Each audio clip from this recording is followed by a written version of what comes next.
antes do tribunal examinar o mérito daquele recurso, antes de saber se a parte recorrente tem ou não tem razão, antes disso, o tribunal examinará os pressupostos recursais. O tribunal, por exemplo, vai verificar se o recurso está no prazo ou não. Vai verificar a tempestividade. A tempestividade é um dos pressupostos recursais. E aí funciona na prática da seguinte maneira. Se estão presentes os pressupostos recursais, se eles estão presentes, o tribunal vai conhecer aquele recurso, o tribunal vai dizer, olha, estão presentes os pressupostos recursais, conheço o recurso. E aí o tribunal passa a examinar o mérito daquele recurso. E o tribunal vai dar ou não vai dar provimento àquele recurso. Agora, se os pressupostos recursais não estiverem presentes, o tribunal vai dizer isso. O tribunal vai dizer, não conheço o recurso. Portanto, nem vou julgar o mérito.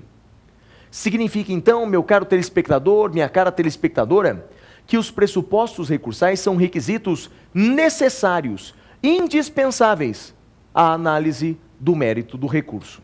Sem eles, sem os pressupostos recursais, o mérito do recurso não vai ser julgado. Tudo bem? E alguém poderia perguntar, quais são os pressupostos recursais?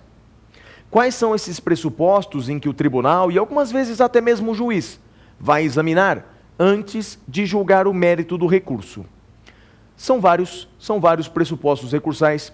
Eu vou te dar o primeiro exemplo. Primeiro pressuposto recursal, cabimento. Primeiro pressuposto recursal é o cabimento. E o que significa o cabimento de um recurso? É fácil. Cabimento do recurso, meu caro amigo, minha cara amiga, é a existência legal daquele recurso. Então, o recurso terá cabimento se ele existir nos termos da lei. Se houver, então, a existência legal daquele recurso. Vou te dar um exemplo para facilitar a nossa vida. Imagine que um advogado que sempre militou na área civil, de repente, ele acaba sendo advogado num processo crime. Vai advogar para um familiar, por exemplo, para algum amigo, ele abre então uma exceção na sua carreira profissional e acaba advogando na área criminal. Imagine que acontece o seguinte, diante de uma primeira decisão interlocutória que ele vê, uma decisão interlocutória proferida então no curso do processo, ele não pensa duas vezes e faz um agravo retido. Faz um agravo retido. Tem um problema, meus amigos. Não existe no processo penal, não existe agravo retido.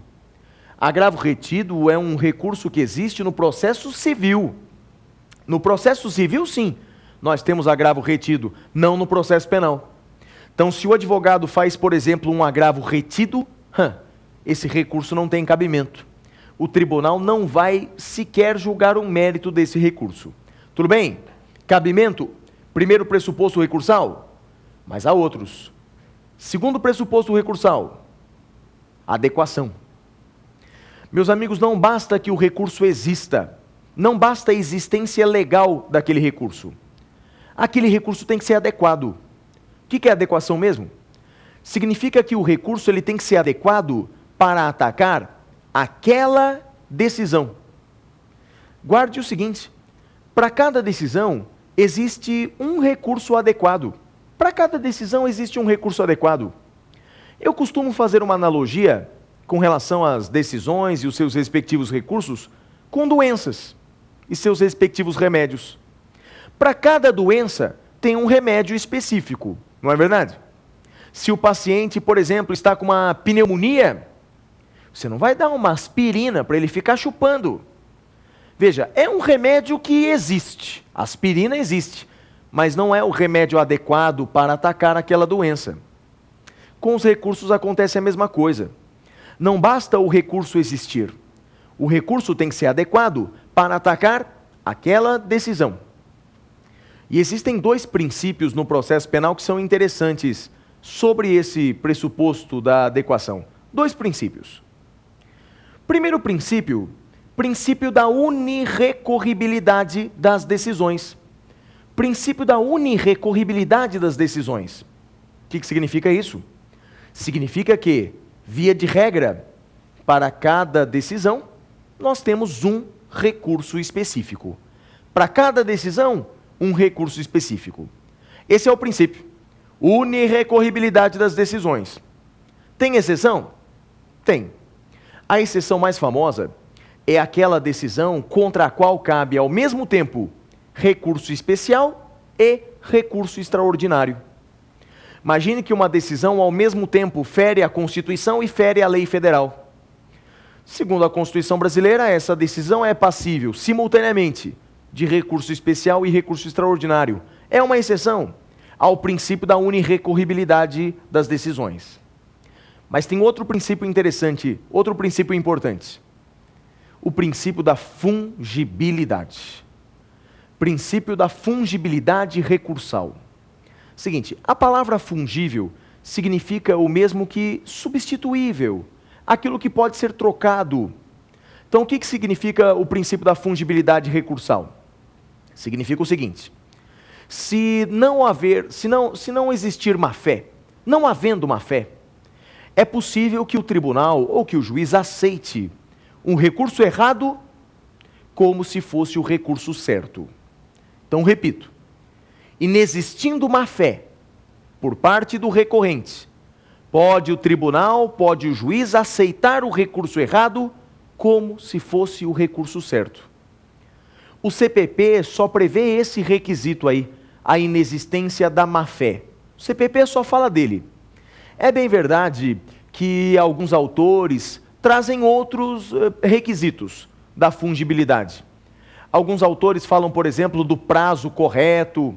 O recurso errado tem que ser interposto no prazo correto. Alguns autores mencionam também o requisito da inexistência de erro grosseiro. Mas eu digo para vocês que, para o exame da OAB, por exemplo, em que se tem um apego maior ao texto legal, respondamos como está no Código de Processo Penal. E o Código de Processo Penal diz que o requisito da fungibilidade é a ausência de má-fé e a inexistência de má-fé. Tudo bem? Então falei para vocês até agora sobre dois pressupostos recursais. Eu falei até agora do cabimento, falei para vocês da adequação, mas há outros pressupostos recursais importantes a serem estudados. Vamos falar do terceiro? Terceiro pressuposto recursal, um dos mais conhecidos, é a tempestividade. Meus amigos, o recurso tem que ser interposto no prazo correto. Recurso tem que ser interposto no prazo legal.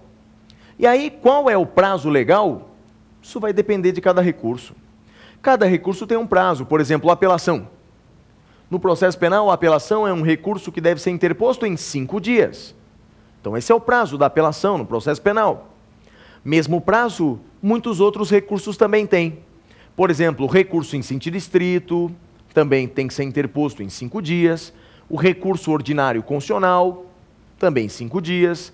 O agravo em execução, também 5 dias. Aliás, essa é a regra no processo penal. O prazo é 5 dias. E eu te pergunto, 5 dias a contar de quando? 5 dias a contar da intimação ou 5 dias a contar da juntada do mandado de intimação? Entenderam a diferença? Volto a perguntar. 5 dias a contar da intimação ou 5 dias a contar da juntada do mandado de intimação? E a resposta é: no processo penal, os prazos são contados a partir da intimação e não da juntada do mandado de intimação aos autos. É diferente do processo civil. Então, no processo penal, os prazos são contados da intimação. E alguém poderia perguntar, mas Flávio, e se ao mesmo tempo réu e advogado são intimados? Então imagine que ao mesmo tempo de uma decisão condenatória, por exemplo, tanto o réu quanto o advogado foram intimados. O prazo começa a contar de qual intimação? Resposta: da última intimação. Então o prazo recursal começa a ser contado da última intimação. Tudo bem, meus amigos? Tempestividade. O recurso tem que ser interposto no prazo correto, tem que ser interposto no prazo legal. Então até agora eu falei sobre cabimento,